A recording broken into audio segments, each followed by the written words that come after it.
welcome you on behalf of our two companies. And today we are going to talk about how to use LoRaWAN in the food and pharmaceutical industry, especially talking about cold chain monitoring, but also some other applications as well. Yeah, some organizational stuff first. This webinar is being recorded, so the good thing is you don't have to take too much notes. If you want to recap something, you can just review it after the meeting. We will send the recording together with the slides and some more information. Yeah, so I'll just go into the agenda for today. Actually, of course, I'm going to introduce our company MTM Germany, as Franco will introduce enginko to you. Then my part will be a small introduction to LoRaWAN. And at that point, I will already hand over to Franco to talk about some use cases as I mentioned, the cold chain monitoring, and he will also dive a bit deeper into the sensors and devices produced by enginko. So it'll be a bit more technical as well today. Yeah, and after that we will have some live demonstration how the data can be analyzed coming from the sensors. And we'll have some more time for some Q&A, question and answer session in the end. Therefore, you are please feel free to use the F&A section in the top of the Teams menu. So whenever you want to have some more information, you have some questions, just use that F&A section, and we'll answer the questions after the or in the end of the webinar. First of all, who is MTM Germany? Well, most people here in the webinar probably already have some slight idea who we are since you joined our webinar. However, we call ourselves experts for M2M and IoT solutions. That in the first hand means we are a distributor for wireless components for IoT applications. We'll talk a few more words about that in the next slide. The company has been existing for 17 years now, founded in 2007. We're a German company. Our headquarters is close to Frankfurt, a bit north of Frankfurt, right in the middle of Germany. Today we are about 25 employees in the company. Yeah, so I think that's enough for that. So what are we doing when I say we are experts for M2M and IoT solutions applications? Basically, we talk about industrial wireless data transfer. So that picture shows it, yeah, exactly what we are doing. So we are responsible for the part in the middle. No matter which kind of application we have on the left side, being it some kind of sensor, as we will be talking about today, some vehicles, PLCs, machinery, whatever. There's some data generated in the field, and we transfer the data to another machine probably, or also to some application like it's mentioned here in the picture, some cloud solution or some ERP system, whatever. So we're talking about machine-to-machine communication by wireless technology. That is the core of what we are doing. And as you can see here, we are not only using LoRaWAN for that, as we will be talking about today, but also other technologies like mobile network, 2G, 4G, 5G, narrowband IoT, Bluetooth, etc. But coming to LoRaWAN itself, what do we offer here? Basically, that goes from, as I said, we are a distributor. That goes from delivering the right hardware, the sensors, the gateways, the antennas, even modules for integration into devices. But that also means that we help you with the whole setup of the network. For LoRaWAN, you always need not only the gateways and the sensors, but also LoRa network server, and you need to integrate it into your existing IT systems.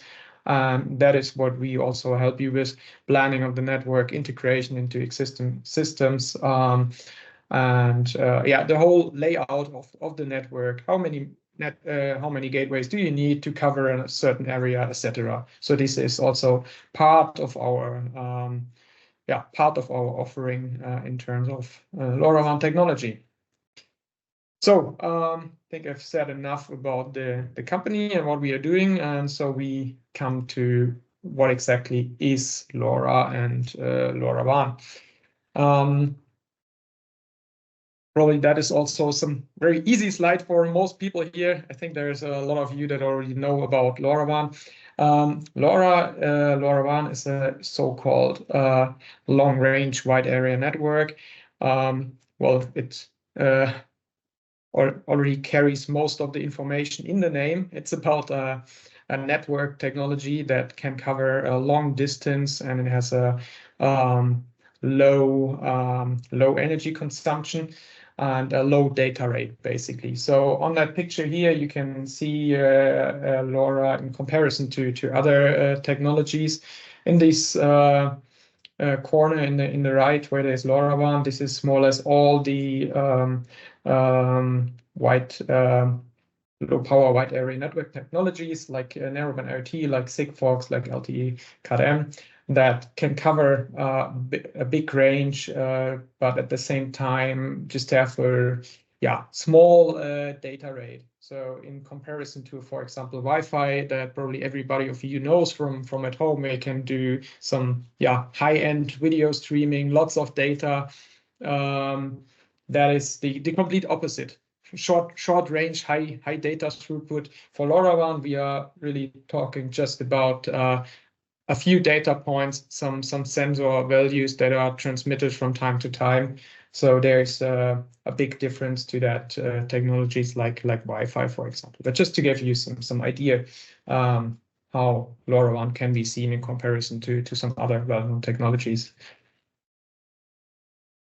Yeah, then now it gets a bit more technical, just for 2 slides.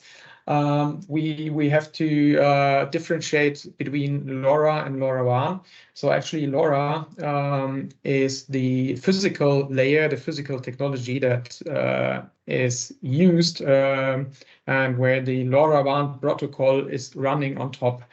So LoRa is a technology that is in Europe used on the 868 megahertz band, which is the so-called ISM free band. In other areas of the world, it is different. It is a different frequency range. For example, it's in USA, it's 915 megahertz. So that is something you have to take care for. Many devices are available in different regional versions to cover all the frequencies that are used in the world for LoRaWAN.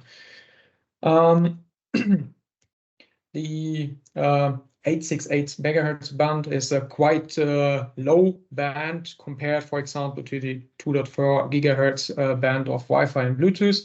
So that already helps on the physical side to achieve a high range for the technology and a good coverage also into buildings, which is very important if you, for example, want to read out meters that are usually placed somewhere down in the basement in a building. So you need a good coverage also down inside the buildings.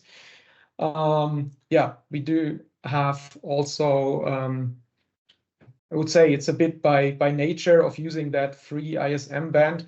The technology has to be quite strong and has to have a high immunity to interfering signals, because this 868 megahertz band can be used by other technologies as well. So therefore, this is one important fact of LoRa. It is very robust against other signals in this frequency range, which makes it also a very reliable technology. so as I already mentioned, we saw it on the slide before. The marketing figures of LoRaWAN are like a range of 2 kilometers in urban areas up to 15, 20 kilometers in open land. Yeah, as I said, this is the marketing figures, but we can also see in various projects that the range that we can reach with LoRaWAN projects, yeah, are quite good. And so this is not this is realistic. These figures, yeah. I mean, it's always a matter of the single application. We cannot skip the physics. So if there's some mountains in between, or you do have a lot of concrete walls, that is definitely impacting the range of LoRaWAN. But in general, we can see that we get really good, really good coverage, really long range with the technology. The last point that I mentioned on that slide is the 1% duty cycle. Just so that you have heard of it, you don't have to take care for that, because this is already covered by the LoRaWAN, by the protocol itself inside the device. So this is nothing you will get in touch with. But you should have heard of it. That means that using this free 868 megahertz band, you are not allowed to use more than 1% of the time, which means that you can send data for like 1 second, and then for another 99 seconds you have to be quiet. That is basically what the duty cycle means. But this is handled by the protocol behind the scenes, basically. So that is nothing you get in touch with. And as we can see on the next slide, this is nothing that has to worry us too much. Now to the LoRaWAN protocol. This is as I just said, the protocol that is running on top of the LoRa technology. It is a protocol that is maintained by the LoRaWAN Alliance, which is like a group of companies, and by a group of companies I mean I think it's like over 1,000 companies nowadays that is working together under this alliance to maintain the standard and to always bring it to the next level. So it's not it's always maintained and improved. That is what I wanted to say. So it's a living standard. It's always getting better, basically. And we can see here in figures the data rates that can be achieved by LoRaWAN are ranging from 250 bits per second to 50 kilobits per second.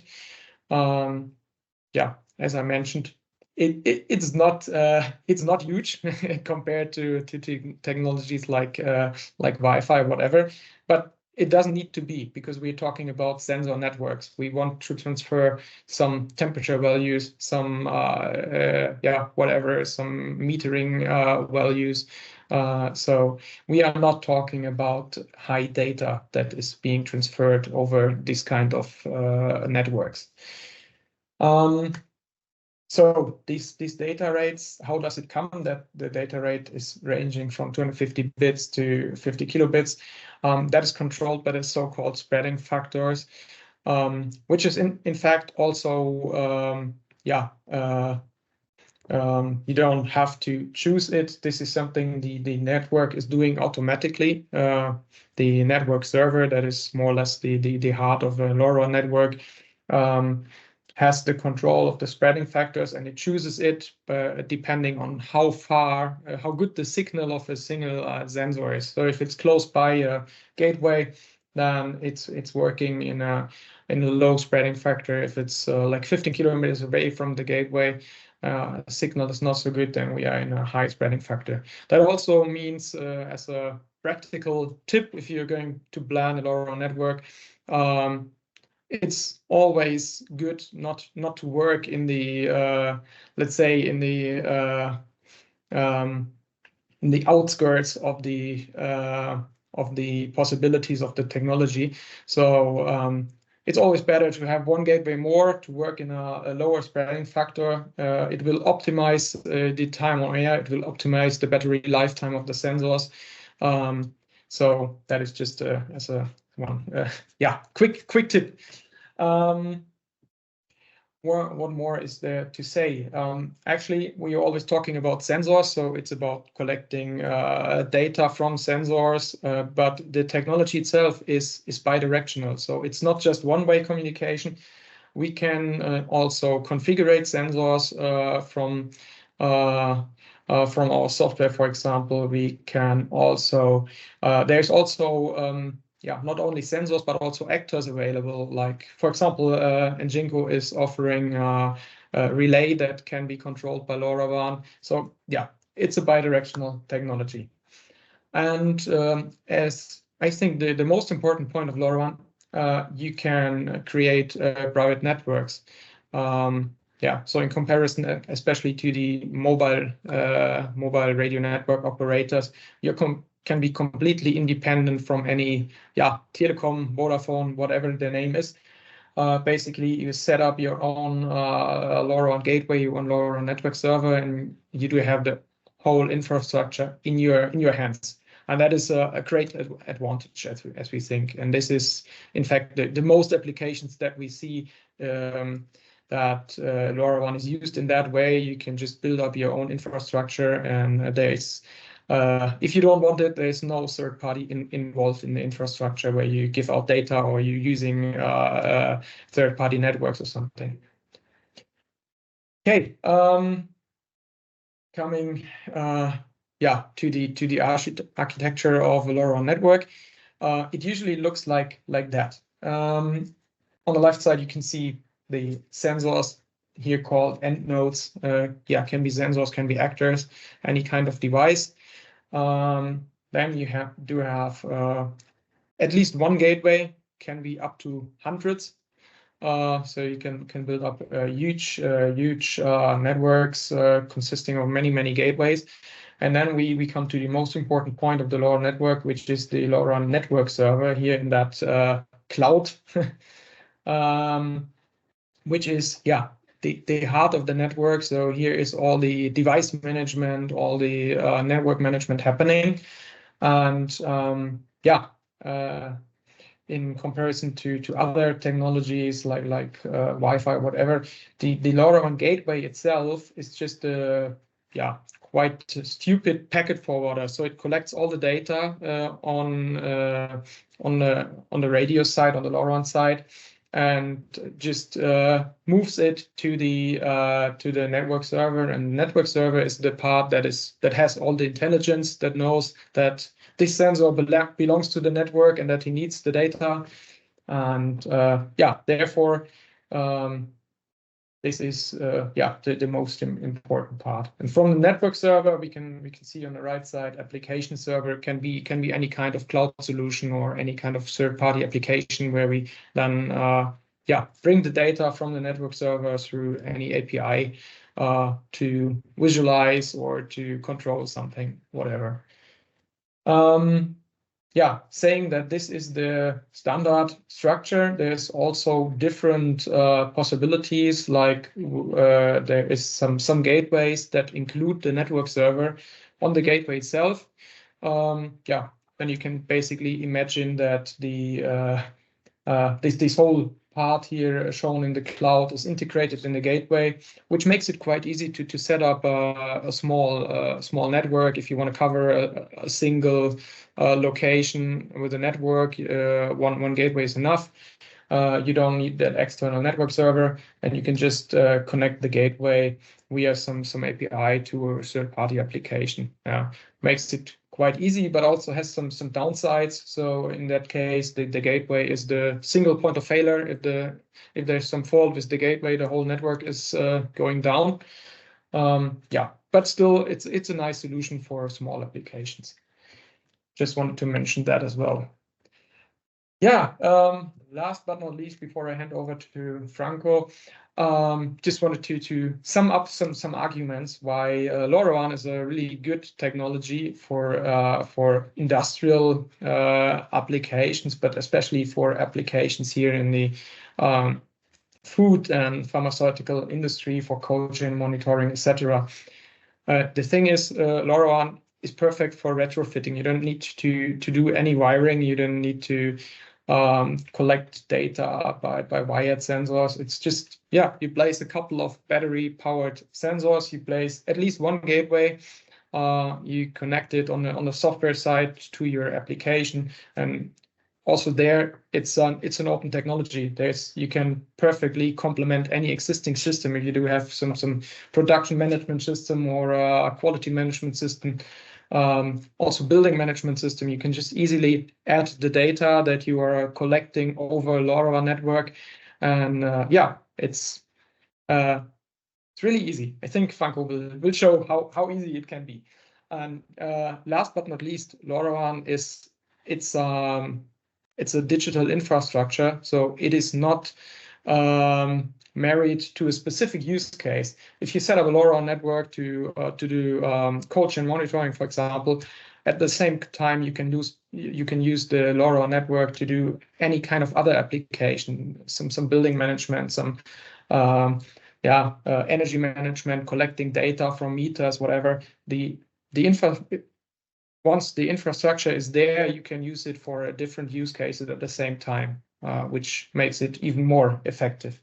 And yeah, I think, Franco, you're also going to mention not only the cold chain monitoring, but also a fill level sensor. So from now on, I hand over to you, and yeah, thank you. Okay, so I start. Thanks for joining. I'm Franco Zampiccinini from enginko, and I'm a technical sales engineer. I'm in enginko since 7 years ago, and I start as a hardware engineer. In the last 3 years, I'm more focused on the customer for pre-sale and post-sale support, and help customer to choose the right device. Let me share my presentation. Okay. So enginko was born formally 4 years ago from RF-Tech and MSF38. We start to develop LoRaWAN devices from the beginning in 2015, and we are LoRaWAN adopter since the first time. But our company is based on two different fields for the vending market and the LoRaWAN IoT devices. We are based in Italy, in the northern Italy. We have two places, the warehouse and the administration and sale offices. Our devices are designed and manufactured in Italy. And we are increasing the number of people year to year. And now we are 25 people, most engineering and manufacturer department. And we have many distributors all around the world. And since our devices are only one part of the chain, I mean, we only produce and not, we rely on partners that can provide the connectivity, the network server, or the application for the whole use case. We have many IoT devices for now only with LoRaWAN protocol. Here where we are located, and our market share. Still now the vending is the most important sector for our company, but LoRaWAN is growing year by year. And here an overview of our distributor. We produce devices that can be used in different countries, because we have not only the EU band, but also the Australia, American, the Asian band.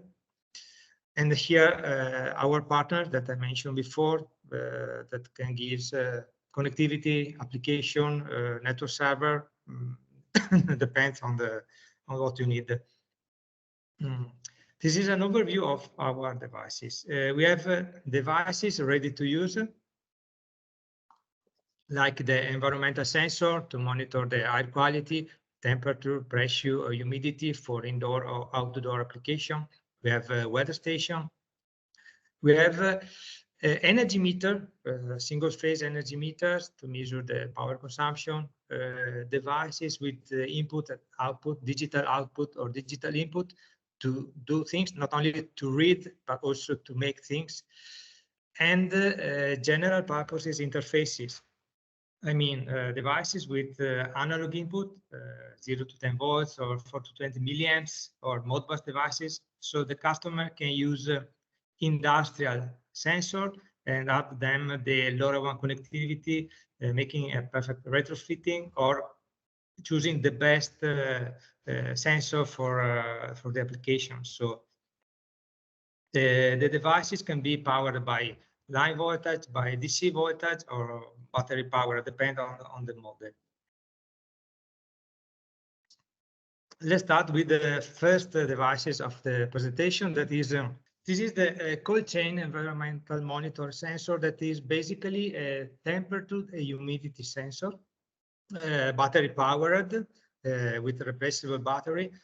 The battery can last, in the worst case, 5-6 years to more than 10 years, depending on the frequency of the measures. And the nice feature is that can be used as a data logger, so it can store up to 3,000 set of data. So also in case of missing communication, the device still record the measure that can be asked as soon as the connectivity become active. The temperature sensor is factory calibrated. That means that we can provide a calibration certificate for each sensor. So it's easier in case of use for the cold chain monitoring to fulfill the requirement for this application. And it has a Bluetooth interface for the configuration and for the debug. When we send the device to the customer, upon request, we can provide a certificate that is related to the specific sensor, because each temperature sensor has its own serial number, and based on the serial number, there is the relative calibration certificate. The applications are, there are several applications. Every application where you have to measure the temperature and the humidity with high accuracy. So pharmaceutical, we have for the refrigerated trucks, for the mushroom farms, for the greenhouses, museums, or cellars. Here you can see how the data are sent from the device. So we have a periodic measure sent from the device every half an hour, 1 hour, depends. Is a value that can be chosen by the user, and from the device we can have a log file with the measure, all the measure stored in the memory of the device. So it is a circular buffer. So the last 3,000 values are always available. The device has got a Bluetooth interface for the programming and the debug. So with our application, that is a free application, that is a web application called LoRaWAN, we can connect to the device to choose the different settings. So the LoRaWAN configuration, the threshold settings, the period, and it's a very easy and powerful tool to have the device under control. You can enable a threshold on the device. So instead to have a periodic measurement, in addition to the periodic measurement, as soon as the temperature or humidity is greater or less than the set threshold, you will receive an alarm in near real time.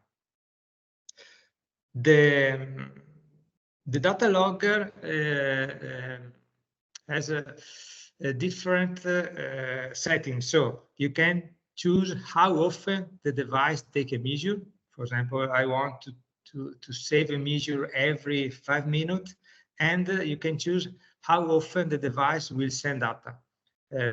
So, for example, I want a measure every 5 minutes, and I want a message every 6 measures. This means that the device will send 1 measure every hour, but it still store 1 measure every 10 minutes. The log file can be downloaded from the device with a smartphone through the Bluetooth, or can be downloaded remotely through the LoRaWAN network. So we have an application where the device is mounted on refrigerated trucks.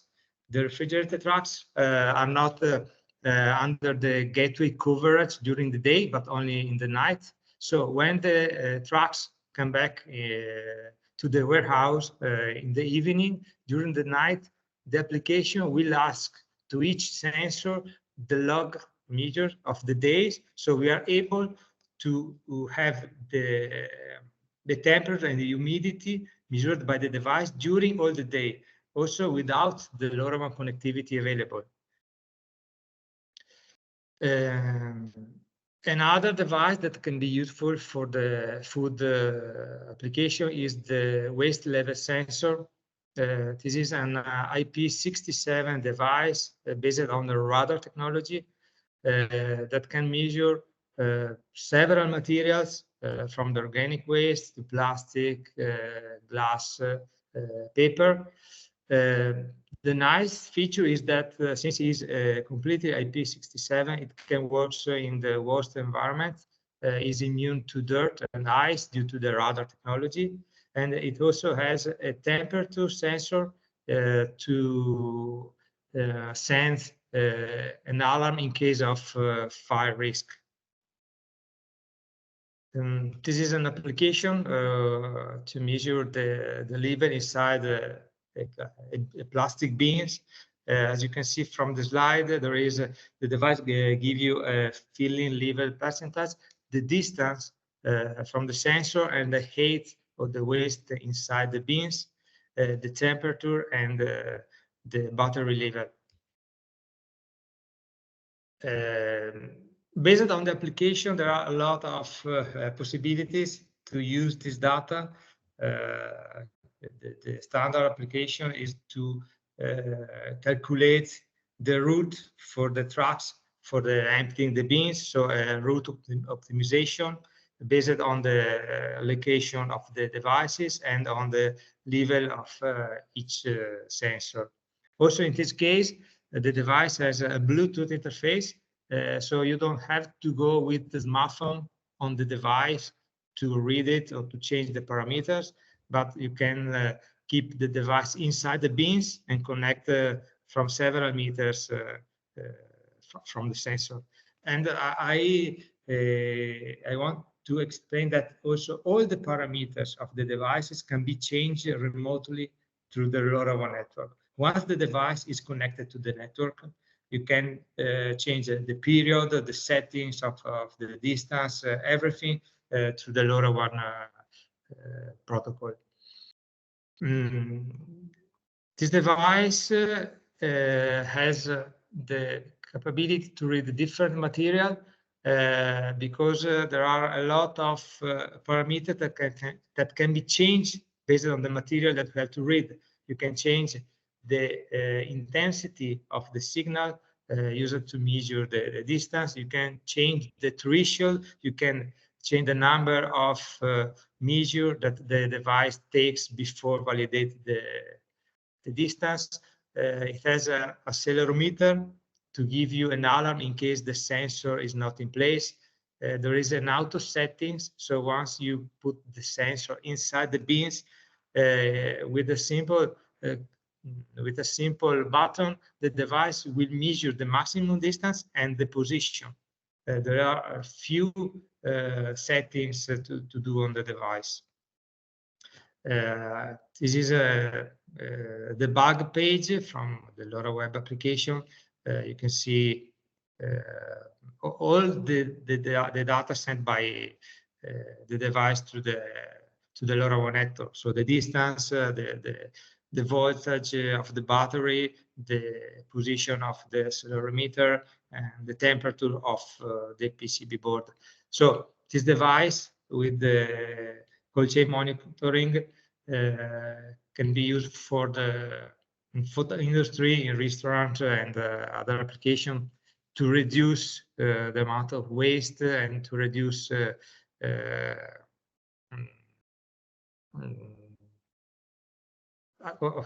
waste generated by the restaurant. Another device that our customer use in food application is the energy meter. Basically is a single phase energy meter that measures the power, the current, the energy with a relay output that can be used to drive the load. So in case of over power or under a calendar, the device can be disabled.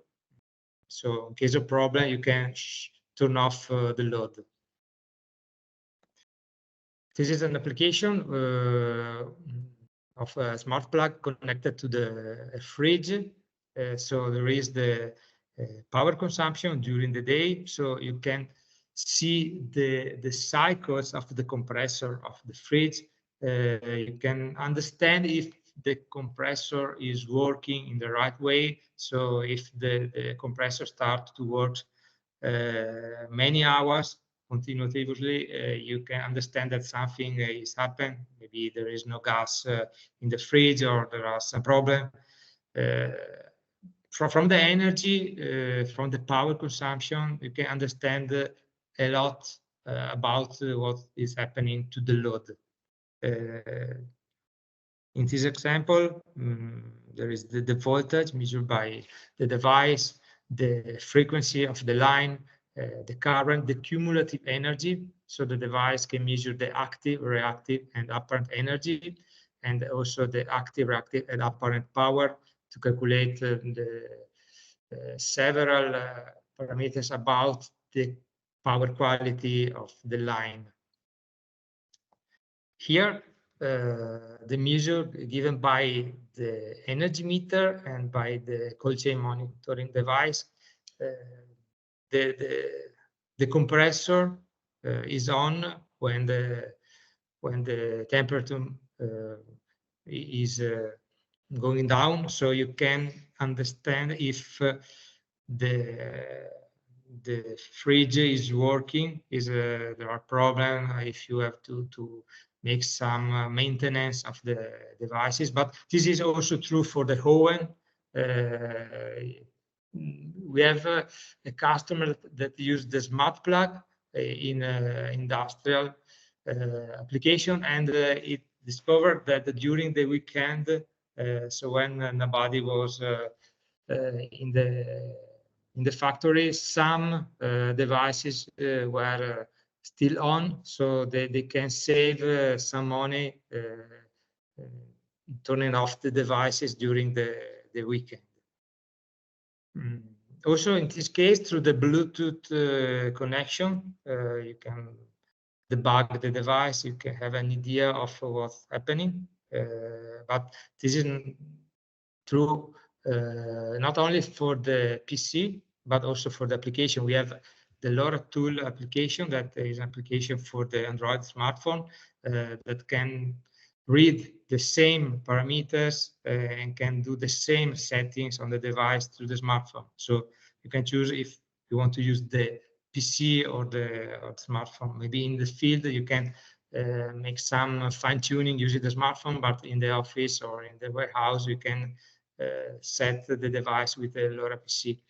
Once you configure the device in one way, you can clone the configuration, or once you have the right configuration for your application, we can send the devices already configured. So you have only to turn on the device, and the device will work as expected.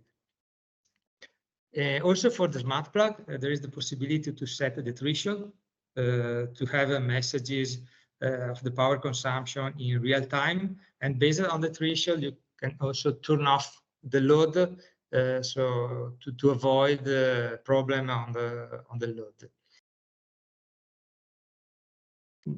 Another functionality of the smart plug is the possibility to build a pulse train. So if you need to drive heaters or pumps, you can generate a pulse train output from several milliseconds to hours. And this is true not only for the smart plug, but for all the devices that we have with the digital output. Or you can program the smart plug with a weekly calendar. So based on the day and time of the week, the device can turn off the load also without the LoRaWAN connectivity. If you have to drive a lamp or a digital signal during the week, you don't have to send a message every time, but you program the device with a weekly calendar that can be changed remotely as all the other parameters. Let me show you some other things about the device. So we make available for all the devices the manual. So from our website, once you open the LoRa web application, for every device that we have, you will find the decoder for the messages sent by LoRaWAN, the firmware. So during the life of the sensor, you can update the sensor, and the online manual. So for each device, there is an online manual that explains how to connect it, or how to program, how to set it in an easy way. I think that more or less this is what we have. As I mentioned before, we only produce end nodes, so we rely on our partner for the connectivity and for the application. And with M2M, we have a relationship that I think is more than 5 years longer, and we work together to provide to the customer the right solution. So we work together to find the right device, because there are a lot of functionalities and a lot of tips that can be nice to discuss together with the customer to understand and to suggest the right device. Because maybe just to mention some more things about what he was saying, the right device. There is probably already thousands of different temperature sensors on the market, and something like what he has just shown, like the data logging inside the sensor, also the certificate for each single sensor is some let's say maybe not unique, but very good facts. Sorry, but today I'm not lucky with the connectivity, so no worries. I was just saying that as you mentioned, the right device is a good question. As for example, for the temperature sensor, there's probably hundreds or thousands of different types of temperature sensors on the market. But as you have shown, the temperature logging, data logging inside the sensor, also the certificate for each and any single sensor is definitely something maybe not unique, but very special thing that not many sensors provide. Yeah. Yeah, I can tell you that another parameter that can be very important for the application is the battery life. So when we declare our battery life, we declare the value in the worst case. That means that the sensor will last in the worst case 6 years. It makes no sense to declare up to. We prefer from 2 because for the customer it's important to know that once we use the device for 6 years, we can forget about it. So it's something that people sometimes don't pay attention to the battery life, but it's true that the cost of the battery could be low, but if you have to change the battery of several hundred of devices, the cost of the maintenance can be far greater than the cost of the device itself. Okay, Franco. Yeah, thank you very much from my side. I think we can come. We already have a couple of questions, so maybe we can use the rest of the time to go through the questions. And yeah, just start. One of the questions is, where is the data logging processed, stored, and available? The logged data are inside the memory of the sensor, and is a circular buffer. Once you ask for the data from the smartphone or from the LoRaWAN application, the device will remain inside the device, so there is no risk to delete the data. Okay, there is another question in connection to the first one. That is, what happens to the logged data if the battery becomes empty? No, the data are stored in a non-volatile memory. So once you replace the battery, the data becomes available again. Okay. And the third question that we have here is, how about security? Is encryption of transmitted data possible? Thinking about European Cyber Resilience Act and NIS2. Probably you can answer better than me, but the LoRaWAN protocol itself is encrypted. It has a 128-bit encryption with keys that are changed every time the device joins the network. So there are dynamic keys, but honestly, I don't know the Cyber Resilience Act.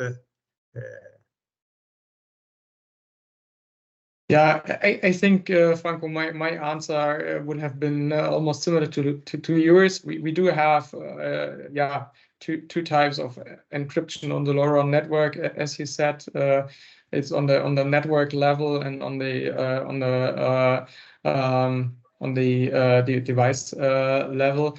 So yeah, but same for me. I'm not an expert for cybersecurity, I have to say. I think from what we see, LoRaWAN brings a good security for the for the applications it's meant for. But in the end, probably nothing is unhackable. Yeah. No, for sure, there are some improvement during the time about the security, because they change the type of joint server and the type of activation. So at the beginning, there were two types. There were the OTA and the ABP, but now the ABP, where the keys are static, is something that is less used. And honestly, I never seen any customer using the ABP activation only to test the device, but the OTA is, I think, the general activation type that everyone uses for the LoRaWAN devices. I mean, this is maybe also something that is as I mentioned, the LoRaWAN standard is a living standard. It's driven forward by the LoRaWAN Alliance, and maybe this is something where we will also see some future improvements in next versions of the LoRaWAN standard, taking care especially for the new let's say cybersecurity situation, considering the Resilience Act. Maybe I mean, we'll have the next conference in Munich in June. Maybe we will learn something more about some ideas in the alliance about security for the future. But yeah, that's also all that I can say for now to that question. So, any more questions from the audience? Please feel free to ask if you have anything on your mind you would like to know. As I said, we're going to share the video recording and the slides after the webinar, as well as contact data. So anytime you have some question or something you'd like to discuss, feel free to contact us afterwards. But yeah, we are still here if you have any questions. Thank you for your patience and sorry for the inconvenience, but again, apologies. No worries. I think that was not a problem. Thank you very much, Franco, for doing that webinar together with us. Thank you for the opportunity. There is one more. Yeah, I saw the question in the chat. Yeah. It is there any operating cost? Well, there is not one answer. I'd say it depends on a bit of the operating model that you choose. I mean, you can go for a LoRaWAN operator that is doing everything for you. Then you do have typical operating cost per connected device, per whatever. In the easiest case, you choose, for example, a gateway that includes a LoRa network server. Then you don't necessarily have operating cost, because you just have the hardware, the gateway, a sensor, and you connect it to some application. Then you don't have any operating cost. But the LoRaWAN network server, if you choose some, let's say, professional software, like for example Actility or LoRaWAN, then of course they do have some licensing cost for the network server. Yeah, so it depends on the operating model. You don't have to have operating costs. Then you will have some more work on your side probably, or you choose one of the offers that are commercially available. Then you do have some operating cost. I mean, for the data, no, if I understand the question correctly, it is not like a mobile network operator where you pay by the data for let's say megabytes or gigabytes. So there is usually no such cost.